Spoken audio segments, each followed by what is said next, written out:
Boa noite. Boa noite. Planilhas da Odebrecht relacionam doações a mais de 200 políticos de 18 partidos. João Santana, marqueteiro das campanhas de Lula e Dilma, é indiciado por corrupção e lavagem de dinheiro. Dilma elogia a decisão de Teori Zavascki, que passou as investigações sobre Lula para o Supremo. Lula participa de ato em São Paulo e recebe apoio de sindicalistas. O desemprego em fevereiro é o maior em 7 anos e entre os jovens, 1 em cada 5 está parado. A Bélgica identifica 2 irmãos que praticaram um atentado terrorista suicida no aeroporto e no metrô.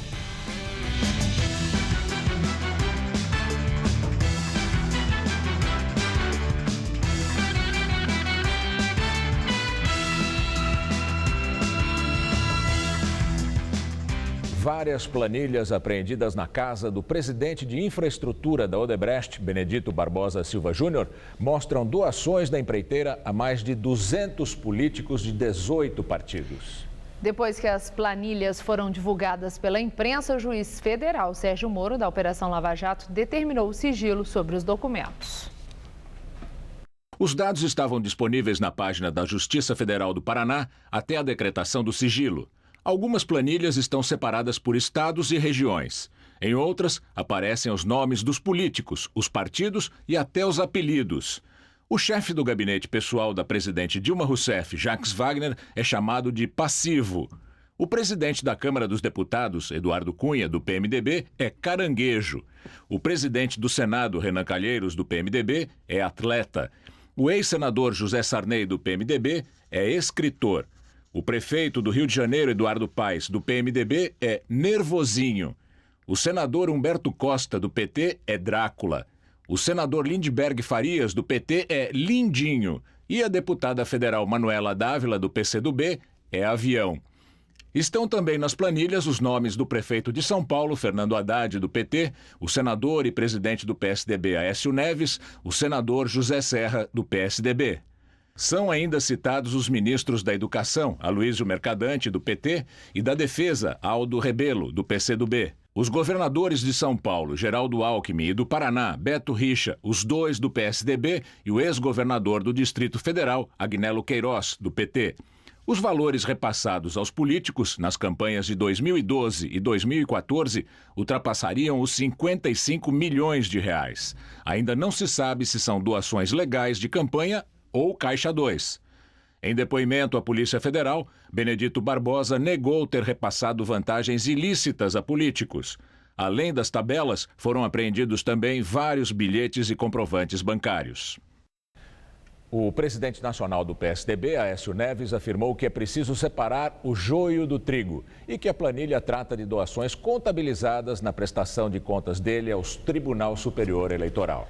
O presidente da Câmara, Eduardo Cunha, negou que ele ou o PMDB tenha recebido doação de Caixa 2. O presidente do Senado, Renan Calheiros, também negou ter recebido doações de campanha de forma ilegal. O senador Humberto Costa disse que não recebeu repasse da Odebrecht para sua campanha eleitoral de 2012. Outros políticos que constam nas planilhas ainda não se manifestaram. E ainda falando sobre a Lava Jato, a Polícia Federal indiciou o marqueteiro do PT, João Santana, e outras 7 pessoas. Para a Polícia Federal, há indícios de que João Santana e a mulher dele, Mônica Moura, tinham cometido crimes de lavagem de dinheiro, corrupção passiva e organização criminosa. De acordo com a investigação, eles teriam recebido mais de 7 milhões e meio de dólares em uma conta secreta no exterior com a ajuda de empreiteiras. O casal foi preso no final de fevereiro durante a Operação Acarajé, um desdobramento da Lava Jato. Eles estão detidos na Superintendência da Polícia Federal em Curitiba. Também foram indiciados nesse inquérito os ex-diretores da Petrobras, Pedro Barusco e Renato Duque, e o engenheiro Zuí Skornick. Agora, o Ministério Público irá analisar a denúncia da polícia para decidir se oferece o caso à Justiça. Os outros indiciados são Bruno e Heloísa Skornick, que são filho e mulher de Zuí, e o ex-diretor da Petrobras, Armando Ramos Trípoli. Ao decretar o sigilo das planilhas da Odebrecht, o juiz Sérgio Moro afirmou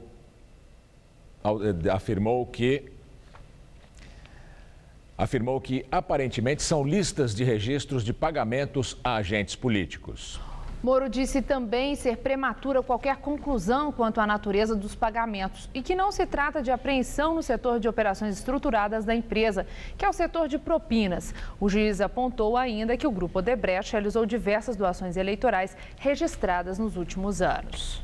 Olha, o problema de todas as gerações é que elas sempre acham que são a primeira sobre a terra. O esquema de corrupção das empreiteiras em nosso país é mais velho que a Sé de Braga. A CPI da Petrobras recebeu, e não se falou disso, documentos guardados por uma ex-secretária da Odebrecht, hoje septuagenária, aposentada. Ela disse que cansou de encher caixas de papelão de dinheiro e guardou em casa planilhas parecidas com essas que nós divulgamos agora.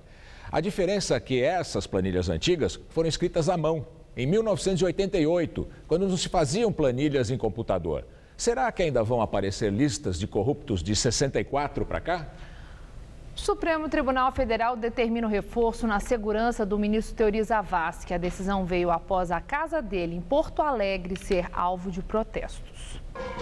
O protesto foi na madrugada, depois de Teori mandar ao juiz Sérgio Moro enviar a investigação do ex-presidente Lula para o Supremo.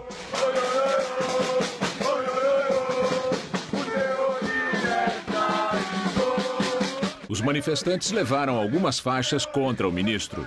Segundo o Supremo Tribunal Federal, a segurança dos ministros é feita por servidores e funcionários privados. Na decisão, o ministro Teori Zavascki atendeu a um pedido do governo, que apontou irregularidade na divulgação de gravações de conversas telefônicas entre Lula e a presidente Dilma Rousseff. No entanto, Teori não se manifestou sobre a posse do ex-presidente como ministro da Casa Civil. A nomeação foi suspensa na sexta-feira pelo ministro Gilmar Mendes. Há mais de 60 ações em todo o país questionando a ida de Lula para o ministério. Só no Supremo são mais de 20 ações. O assunto deve ser decidido na sessão do Supremo na próxima quarta-feira. A presidente Dilma Rousseff disse que tem interesse em manter o apoio do PMDB a seu governo e elogiou a decisão do ministro Teori Zavascki, que passou do juiz Sérgio Moro para o Supremo Tribunal Federal as investigações sobre o ex-presidente Lula.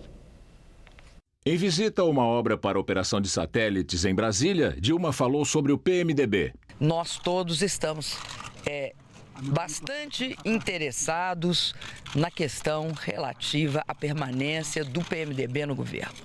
Tenho muita certeza que os nossos ministros estão comprometidos com a sua permanência no governo. O presidente Lula não está tratando disso. Ela citou as dificuldades econômicas do país e voltou a afirmar que a oposição trama um golpe. Eu acredito que o grande esforço para fazer o Brasil voltar a crescer é estabilidade política, é parar com a tentativa sistemática de golpe.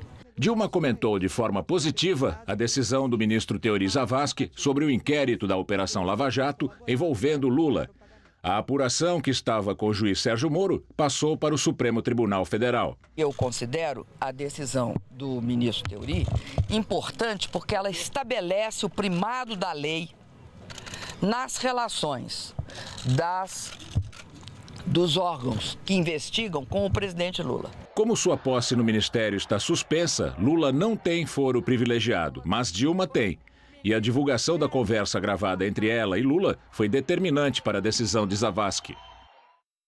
Direto de Brasília, Josias de Souza fala sobre as descobertas da Lava Jato na Odebrecht. A perspectiva de delação coletiva dos executivos da Odebrecht, incluindo o presidente da companhia, Marcelo Odebrecht, transforma a Operação Lava Jato numa espécie de juízo final da política brasileira. É preciso lembrar que já estão suando o dedo na Lava Jato os mandarins da Andrade Gutierrez e da OAS. O conjunto das delações dessas co-irmãs da construção pesada no Brasil tem potencial para produzir um apocalipse na República. Difícil saber quem vai sair vivo desse processo. E nós já não estamos falando apenas de PT e de governo, estamos falando da política como um todo, incluindo a oposição. Até aqui existiam acusações contra as principais empreiteiras do país. Com as delações, passarão a existir confissões de crimes.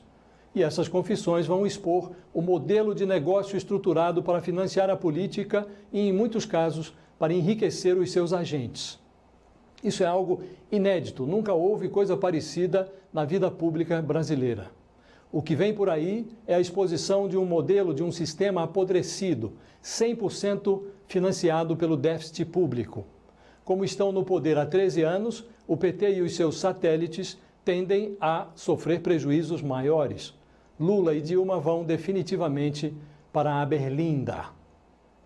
Quando tudo isso terminar e o processo tende a ser lento e torturante, vai ficar muito claro que Deus existe, mas ele terceirizou o financiamento da política ao diabo. Boa noite. Barack Obama está na Argentina. O presidente americano elogiou as reformas do novo governo e disse que Maurício Macri é um exemplo para outros países da região.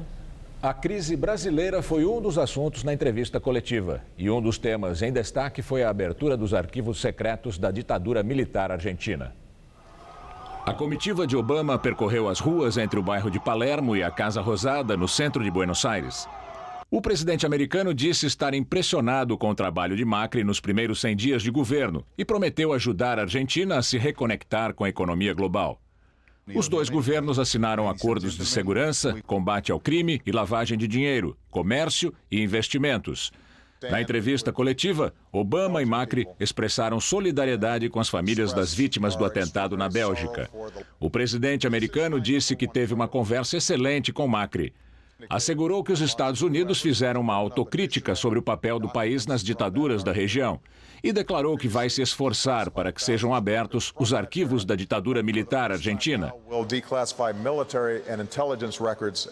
A visita coincide com os 40 anos do golpe de Estado. O Vaticano também confirmou hoje a abertura dos arquivos relativos à ditadura, por vontade do Papa Francisco. Obama também respondeu a uma pergunta sobre a crise política aqui no Brasil.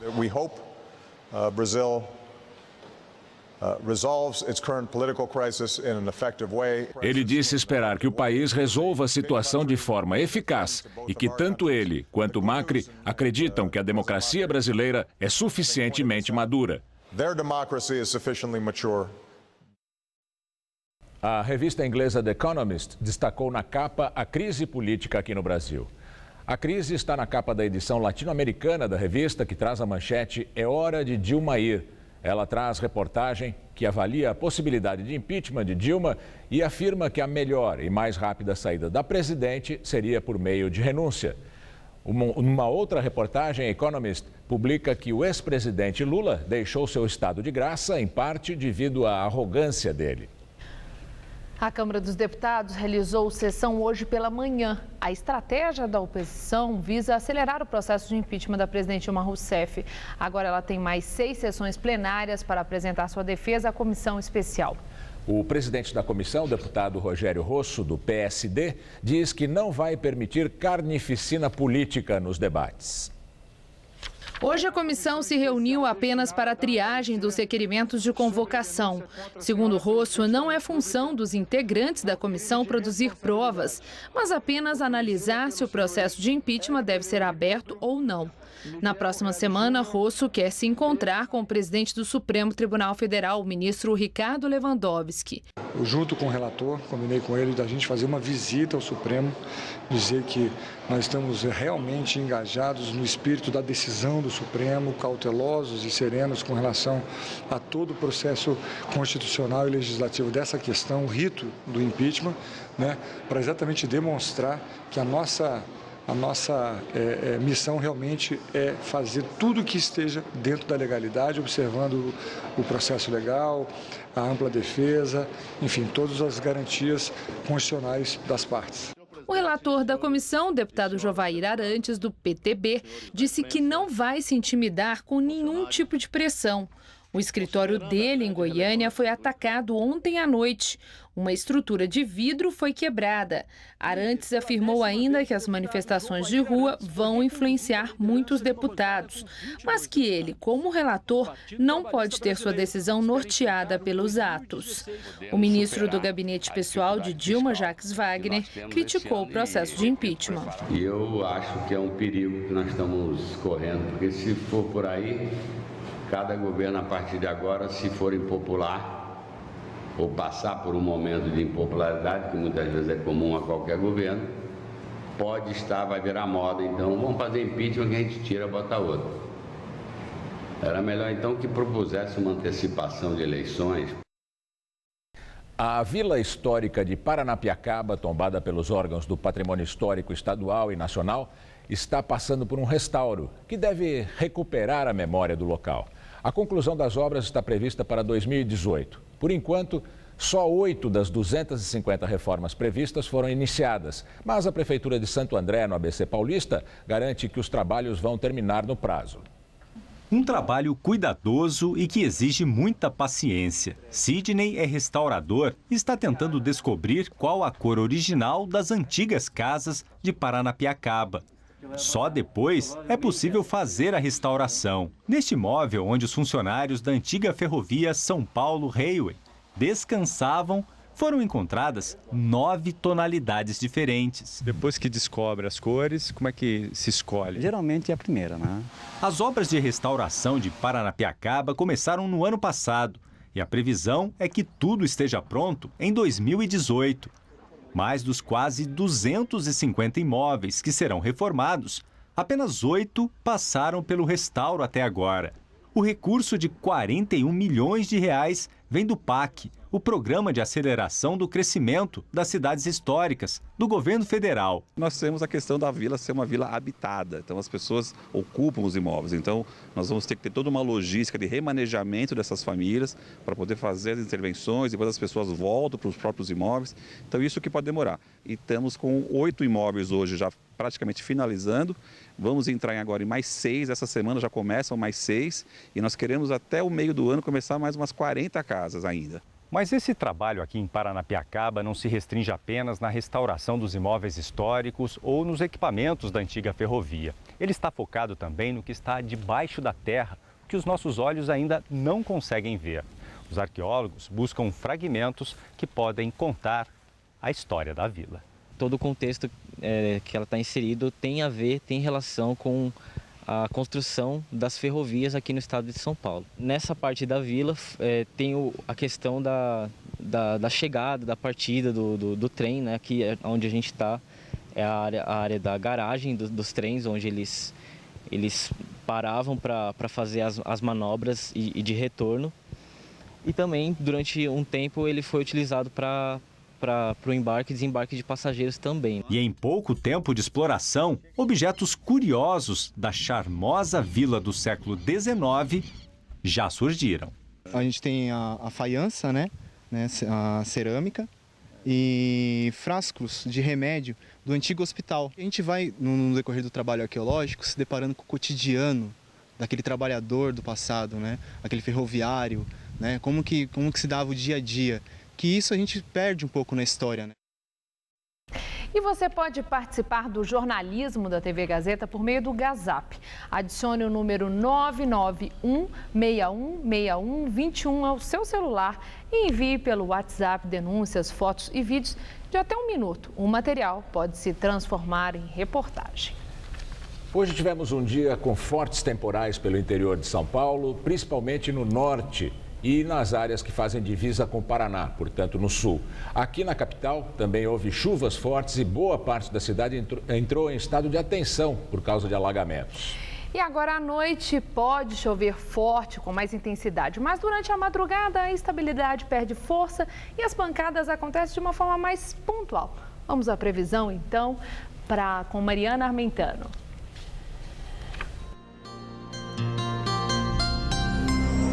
Poucas mudanças pelo país. A quinta-feira promete calor e pancadas de chuva em praticamente todas as regiões.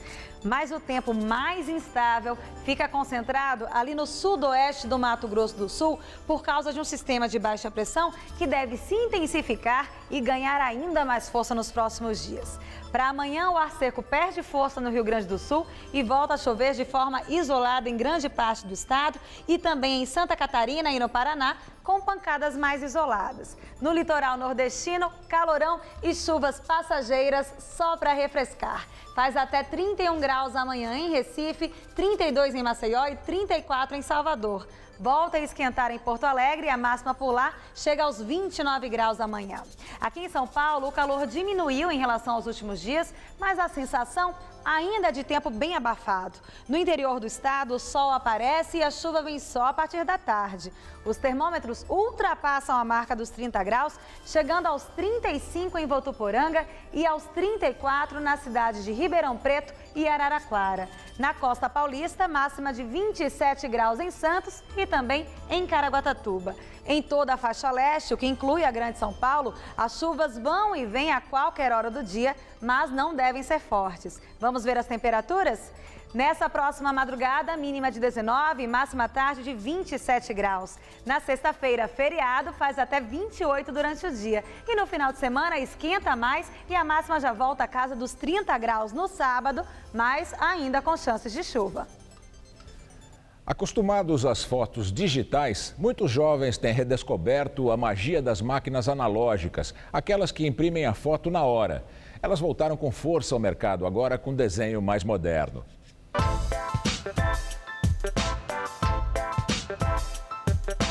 Na era da selfie e das câmeras digitais, imagina a surpresa dessa loja quando começou a vir mais e mais gente atrás de câmeras analógicas. Lembra dessas instantâneas? Não, já ouvi falar, assim, na época dos meus avós, mas nunca conheci, não. Quem tem menos de 30 anos talvez não tenha visto uma Polaroid. Ela foi famosíssima até o início dos anos 90 porque apresentava uma grande facilidade em imprimir a foto logo depois do clique. E agora, em 2016, o interesse de repente voltou. Muito mais prática, porque você tira a foto e já tá ali com você. Pode guardar, colar no seu quarto, de recordação. Coisas antigas parecem que são mais interessantes hoje em dia, né? Agora que tá tudo muito fácil. Então que elas voltem para as estantes das lojas. Mas ó, só 20 fotos por filme, hein? Acha pouco? Pra mim não serve. Totalmente fora de cogitação.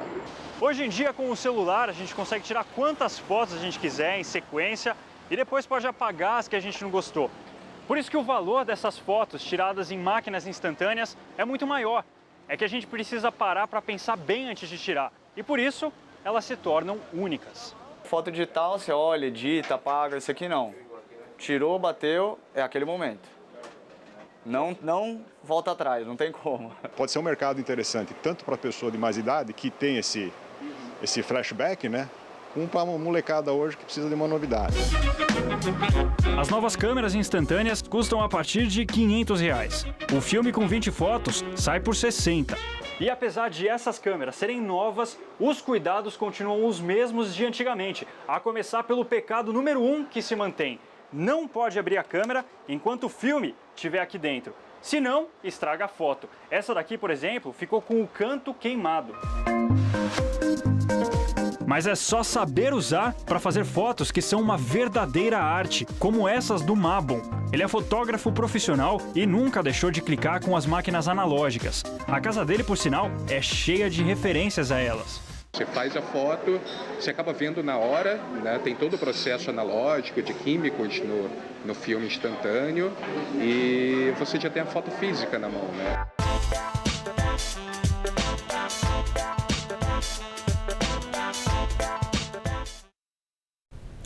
As despesas de brasileiros no exterior somaram 841 milhões de dólares em fevereiro. Segundo dados divulgados hoje pelo Banco Central, o valor representa uma queda de 43,5% em relação a fevereiro de 2015. Se levarmos em consideração o primeiro bimestre, a queda foi ainda maior na comparação com o mesmo período de 2015. 55%. É o menor valor para os 2 primeiros meses do ano desde 2009.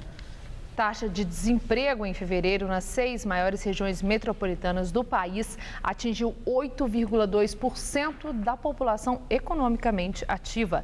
A taxa mensal já é a maior desde maio de 2009. Entre fevereiro de 2015 e fevereiro de 2016, 565 mil pessoas ficaram desempregadas em São Paulo, Rio de Janeiro, Belo Horizonte, Salvador, Recife e Porto Alegre. Desde que perdeu o emprego de estoquista há quase um ano, Carlos vive de bicos. Não tem carteira assinada e ganha menos. Continua na procura, mas diz que às vezes desanima. Às vezes o pessoal fala assim, faz entrevista, vou te ligar e não liga, né? Ah, vou retornar para você e não retorna. Isso tem acontecido desde quando? Tem, desde novembro, desde dezembro do ano passado. Carlos faz parte do universo de mais de 500 mil de trabalhadores que perderam o emprego em um ano nas 6 maiores metrópoles do país. Segundo a pesquisa mensal do IBGE, a taxa de desemprego chegou a 8,2% em fevereiro, a maior desde 2009. Para os mais jovens, situação pior. No grupo dos que têm entre 18 e 24 anos, de cada 5, 1 está desempregado. Continua procurando, mas não encontra. É o caso de Ives, que há 3 meses bate perna todo dia em busca de uma vaga. Comércio, metalúrgica também, que eu tenho bastante curso no Senai. Tem procurado nessa área? Também.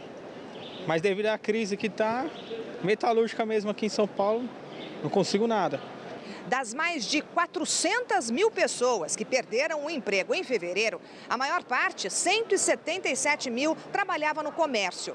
E as demissões no setor foram mais numerosas na região metropolitana de São Paulo, com um corte de 100 mil vagas em relação a janeiro.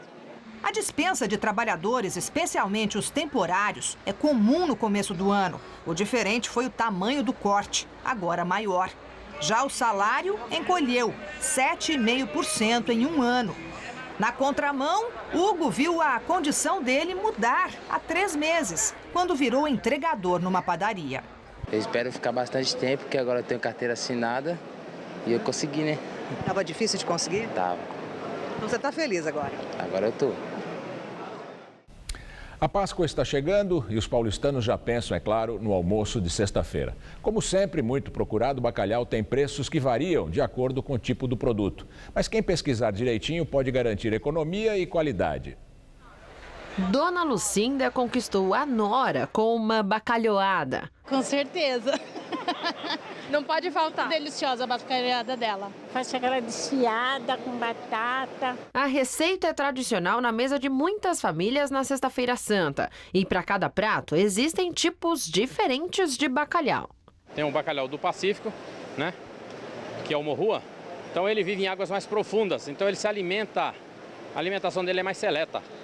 Então é que deixa ele com carne mais macia, mais saborosa. A espécie Gadus morrua é considerada o legítimo bacalhau do Porto, de Portugal. As lascas saem por R$ 45,00 o quilo, mas tem opções desfiadas a pouco mais de 30. A diferença é que o peixe vendido assim, normalmente é o polaca, do Alasca. No Brasil, a palavra bacalhau define várias espécies de pescados salgados e secos. O que você vai fazer com tanto bacalhau desfiado? Inventa escondidinho, faz com batata, faz moqueca, o que der a gente faz. Há também quem prefira o peixe inteiro, por R$ 65,00. Prefiro assim que eu possa manipular ele da forma que eu quero, entendeu? E isso para a família já está acostumada já há muito tempo, toda sexta-feira santa eu que faço o bacalhau.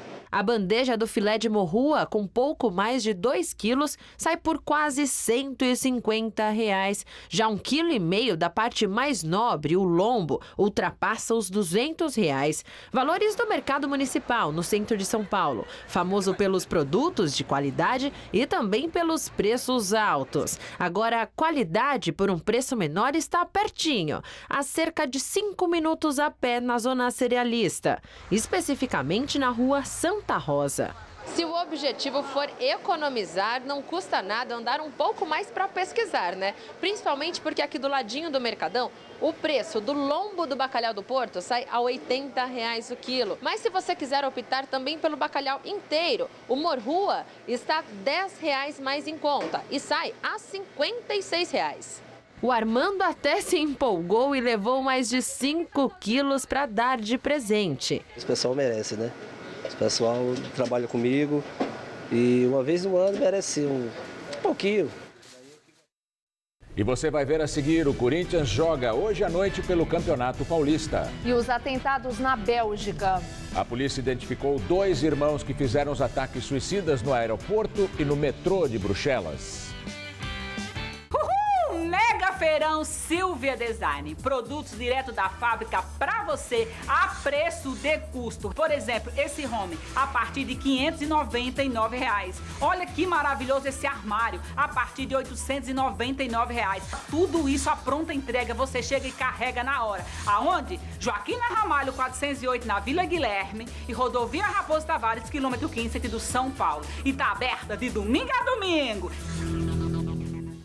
Fale Hugo Fest Casa. Cortina para janela diversa a partir de R$ 29,99. É isso mesmo, R$ 29,99 cada. Kit varão 1,50 m a partir de R$ 10,99. É isso mesmo, R$ 10,99 cada. Só amanhã na Fest Casa. Qual Casper você é? A minha Casper é informação. A minha Casper é organização. A minha Casper é criação. A minha Casper é luz, câmera, ação. Essa é a minha Casper. Essa é a nossa Casper. Um mosquito não pode ser mais forte que uma pessoa. Um mosquito não pode ser mais forte que 1 milhão de pessoas, que 60 milhões de estudantes, professores e trabalhadores da educação que estão mobilizados para combatê-lo. Um mosquito não é mais forte que um país inteiro. Mobilize sua turma, seus colegas, sua escola. Participe. Ainda temos muito trabalho pela frente, mas juntos somos mais fortes. Não podemos deixar o mosquito se reproduzir. Ministério da Educação, Governo Federal. Mega Feirão Silvia Design. Produtos direto da fábrica para você a preço de custo. Por exemplo, esse home a partir de R$ 599. Olha que maravilhoso esse armário a partir de R$ 899. Tudo isso a pronta entrega, você chega e carrega na hora. Aonde? Joaquim Ramalho 408 na Vila Guilherme e Rodovia Raposo Tavares, quilômetro 15 aqui do São Paulo. E tá aberta de domingo a domingo.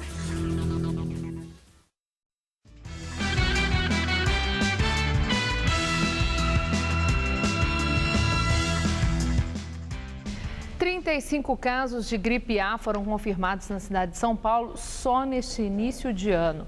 O número assusta, já que em 2015 foram registrados apenas 12. Segundo o Ministério da Saúde, a campanha de vacinação contra a doença está prevista para começar dia 30 de abril em todo o país. Dengue, zika, chikungunya.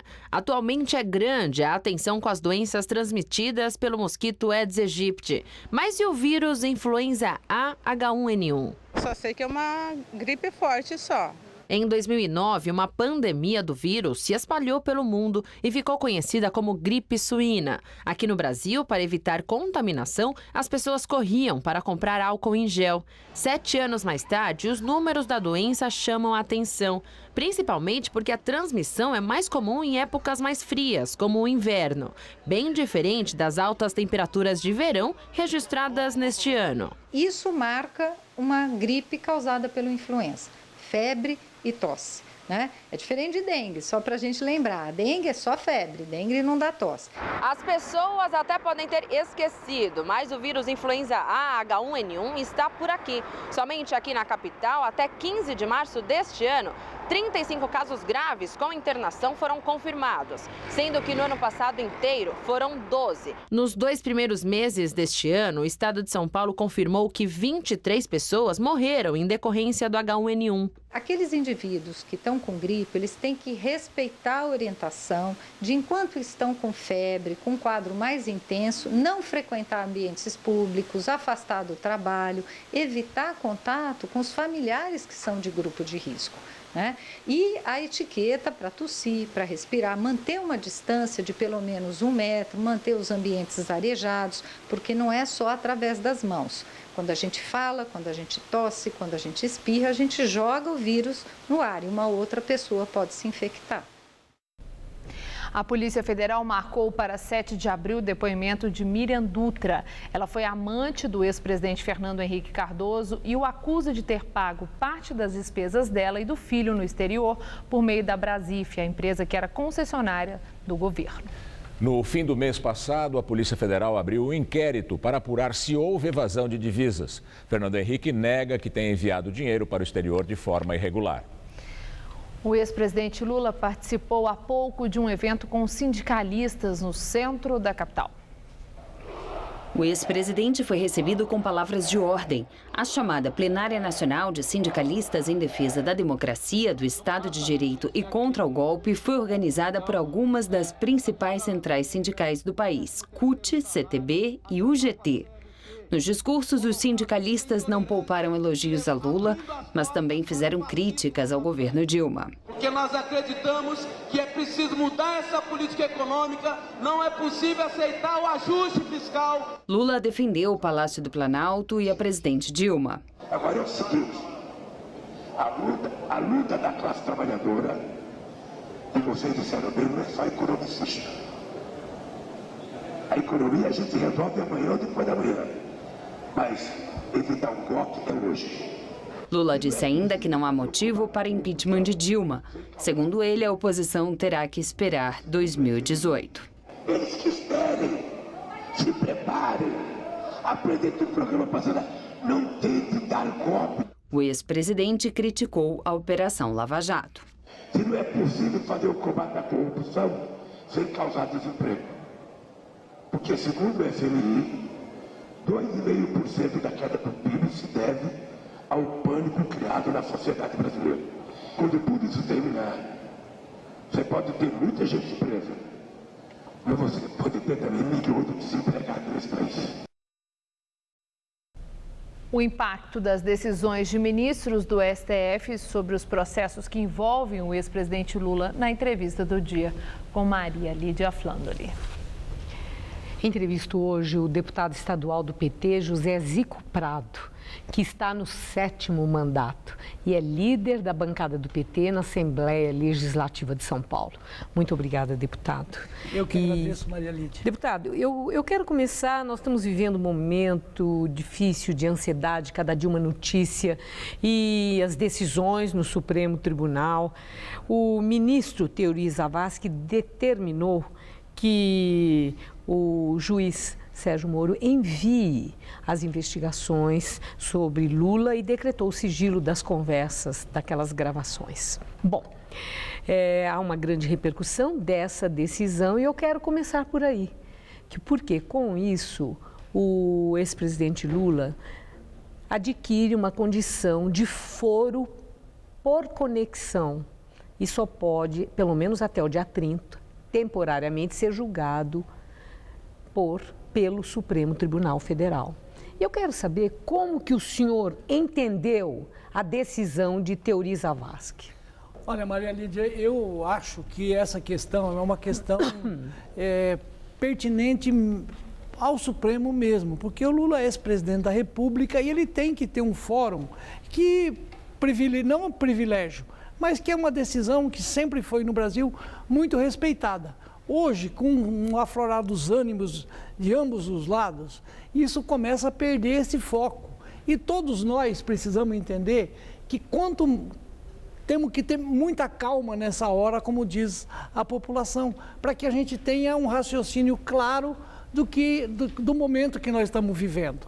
É muito importante que não tenha ninguém para jogar mais gasolina na fogueira. Ao contrário, nós temos que ter muita racionalidade, porque o momento é difícil e quem paga o pato são os mais pobres, principalmente. Agora, mas tem um detalhe, né, deputado? O senhor entende que, por respeito, um ex-presidente da República mereça ter um foro privilegiado, mas a lei não determina assim. Né? Então, teria que haver uma ação dos parlamentares que possa fazer uma mudança na lei nesse sentido. Né? Eu acho que a legislação hoje não previa um momento político que nós estamos vivendo. Por isso que nós não temos a lei hoje. Então, esse momento, nós temos que respeitar quase que uma tradição. Quando foi que um ex-presidente da República sofreu o que o Lula está sofrendo hoje? Não estamos aqui querendo esconder em nenhum momento o momento que nós estamos vivendo. Mas o senhor quer um tratamento especial no PT? Não, de jeito nenhum. Vocês querem para Lula um tratamento nós especial? Nós queremos um tratamento como todos os ex-presidentes tiveram. Nós tivemos agora aí acabamos de ouvir agora nessa divulgação do presidente Fernando Henrique Cardoso. Quando foi que o presidente Fernando Henrique foi tratado como o presidente Lula? Então, nós queremos tratamentos iguais. Só isso que nós estamos pedindo. Nós não queremos privilégio nenhum.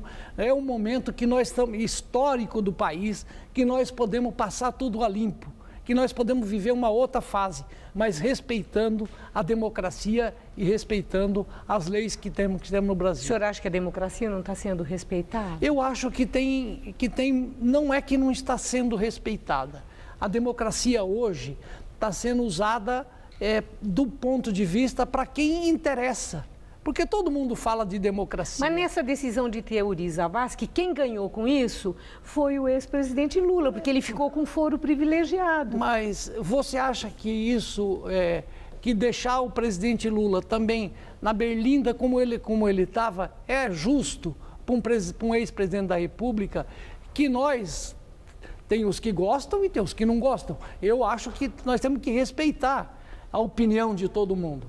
Mas nós precisamos tratar um ex-presidente como ex-presidente. Agora, o PT andava numa situação assim, muito difícil, com muita denúncia de corrupção, o partido estava chateado, né? Em diferentes pontos do Brasil, lideranças importantes se manifestavam, queria muita reflexão no partido, para o resgate da imagem do partido que um dia empunhou a bandeira da ética, da justiça social e estava ali envolvido em denúncias de corrupção por lideranças importantes do partido.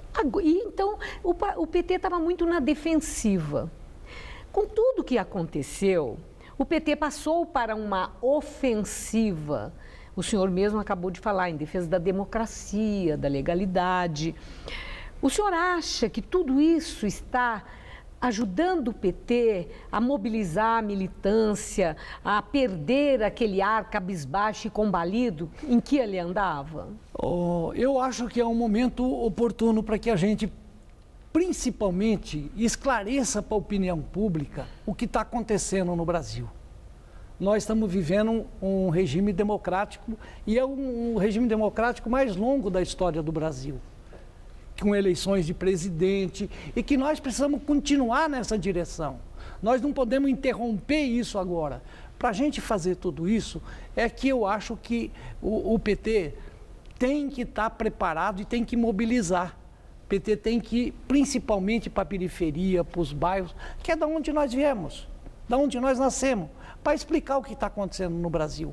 Hoje, as manifestações dentro da Ford, dentro da Volkswagen, começam a colocar os trabalhadores a entender, a começar a discutir, não ouvir o só lado, a começar a ver todos os lados. E eu não quero aqui defender que só o PT está certo, eu já tenho 7 mandatos, eu sei, eu vejo, tem que respeitar todos os parlamentares de todos os partidos, mas nós também queremos ser respeitados e queremos que respeite a democracia e respeita quem implantou isso, quem lutou, que fomos nós do PT. E o PT precisa sair. Implantaram e lutaram por quê? Por uma democracia nesse país. Mas não foi só o PT. Não, foi toda a sociedade. Mas nós estamos juntos nessa luta. Certo. Então, essa que é uma questão que nós estamos defendendo. E os trabalhadores têm que entender esse momento que o país está vivendo. Para que a gente faça isso, se a gente tivesse, Maria Lídia, lutando só contra a corrupção, todos nós deveríamos estar na Avenida Paulista no dia 13. Mas nós não sabemos o que é isso só. Então, dia 13 era o dia que a gente estava lutando contra a corrupção. Eu, sem dúvida nenhuma, estaria no meio. Mas nós sabemos que não é só isso que está em jogo. O que está em jogo é uma política contra essa situação que nós estamos vivendo, incriminando um lado só. E eu agradeço muito a sua participação, o senhor com tanta clareza expor as suas convicções, o seu ponto de vista. Muito obrigada, deputado. Uma boa noite. Eu que agradeço a você, Maria Lídia, e a todos os telespectadores. Estela. Bélgica identifica 2 irmãos que fizeram os ataques suicidas no aeroporto e no metrô de Bruxelas. E mais um suicida do aeroporto. Nos ataques morreram mais de 30 pessoas. Há pelo menos 270 feridos. 2 homens-bomba que atacaram Bruxelas eram Ibrahim El Bakraoui, à esquerda do vídeo, e o irmão mais novo, Khalid El Bakraoui. Eles tinham nacionalidade belga e antecedentes criminais de roubo à mão armada. Ibrahim atacou o aeroporto e Khalid se explodiu num vagão do metrô. O segundo suicida do aeroporto seria Narim Lakraoui, de 25 anos, que aparece de chapéu nas imagens da câmera de segurança. Ele é considerado cúmplice de Salah Abdeslam, o mentor dos ataques de Paris, que foi preso semana passada. Narim seria um construtor de bombas. Impressões digitais dele foram encontradas numa casa em Bruxelas, onde as autoridades acreditam que foram fabricados os cintos explosivos usados nos atentados de Paris. Milhares de pessoas fizeram um minuto de silêncio em frente ao prédio da Bolsa de Valores de Bruxelas. Autoridades da União Europeia também prestaram homenagem às vítimas dos ataques. Vamos para as notícias do esporte com Rodolfo Gamberini e Celso Cardoso.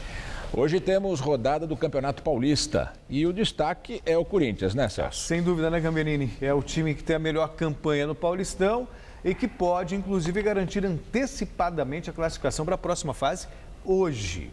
Os pupilos de Tite entram em campo logo mais às 9 da noite contra o São Bernardo.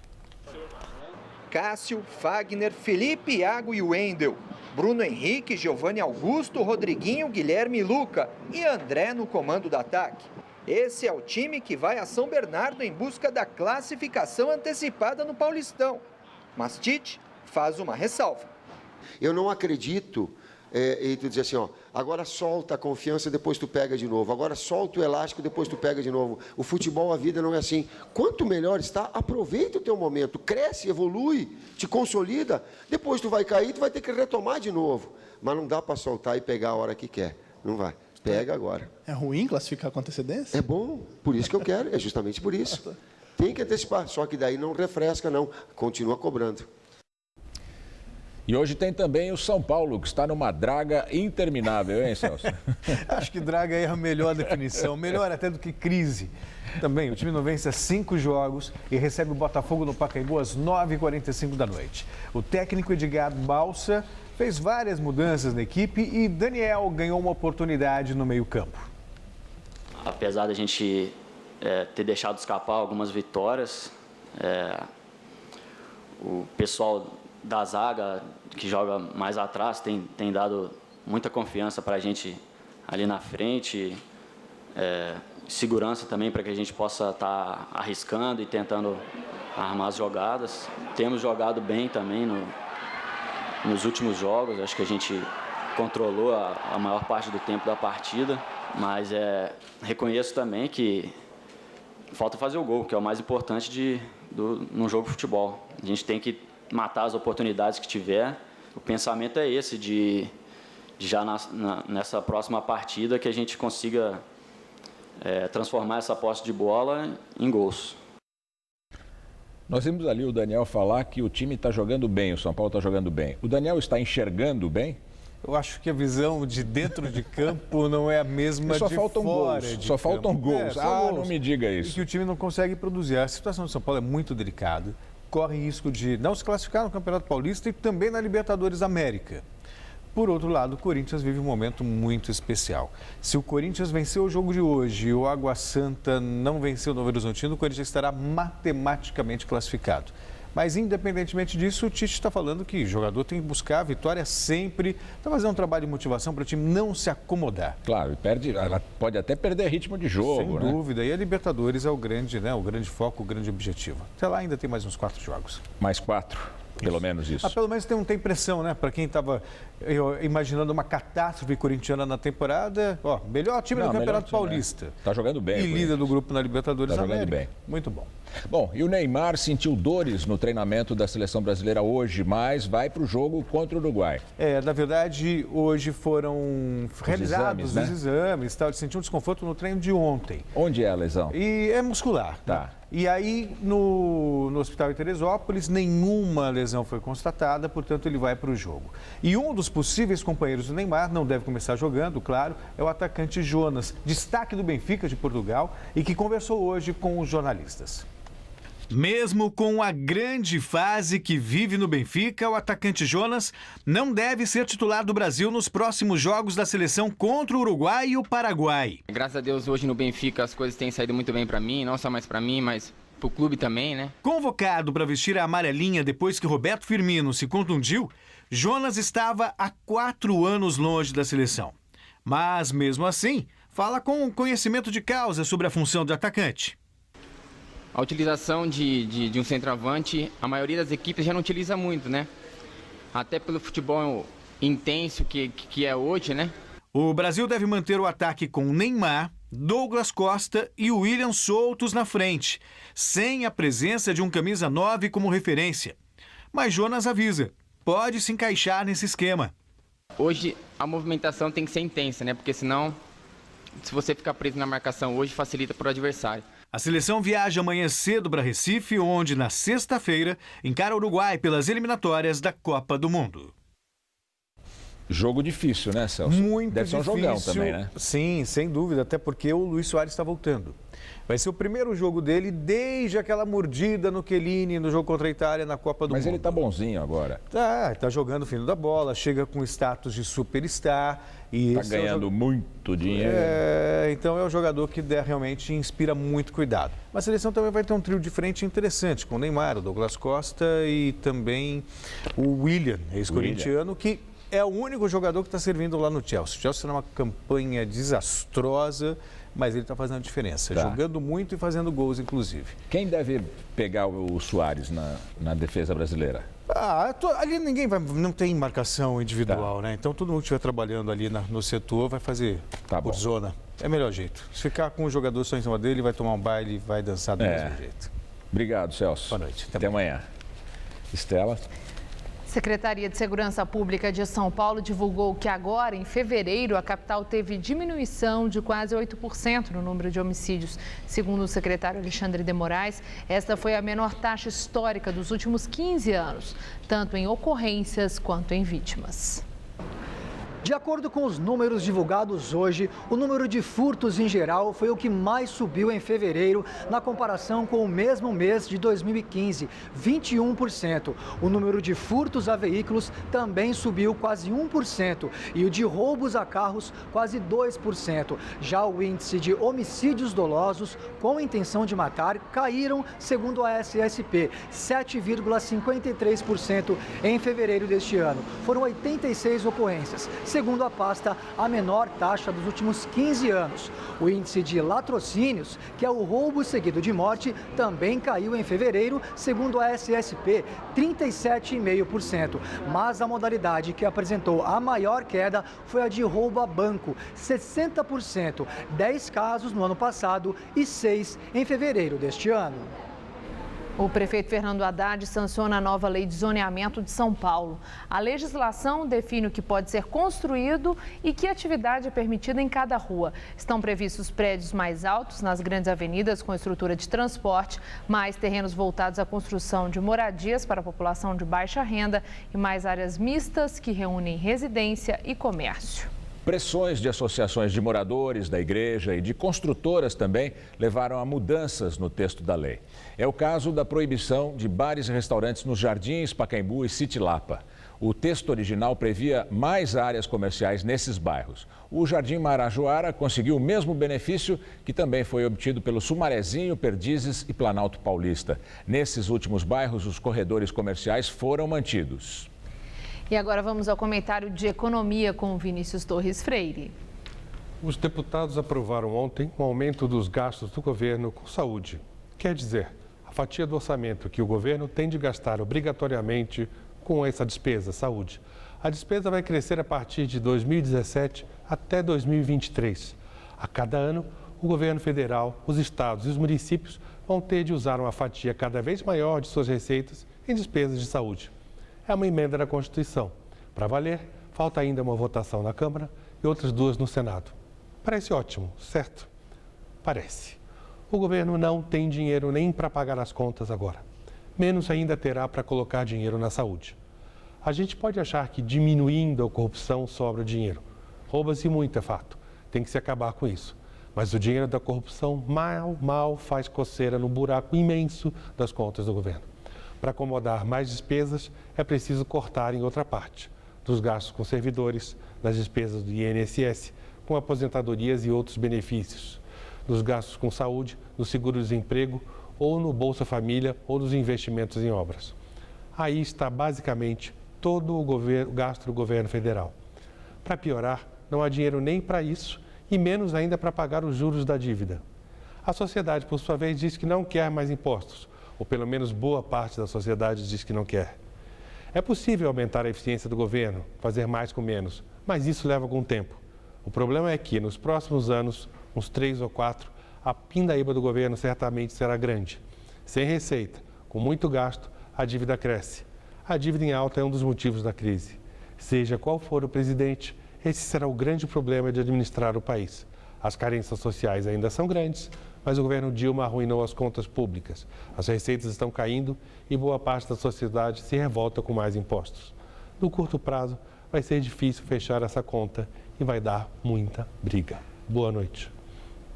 E o Jornal da Gazeta termina aqui. A edição de hoje pode ser vista no site do Jornal da Gazeta. Mais notícias em nossa edição das 10.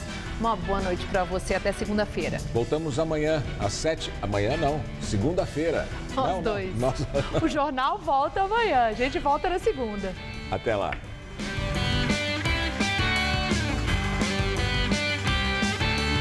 Não perca o Sobremesa para 2. Logo mais, 10h30 da noite.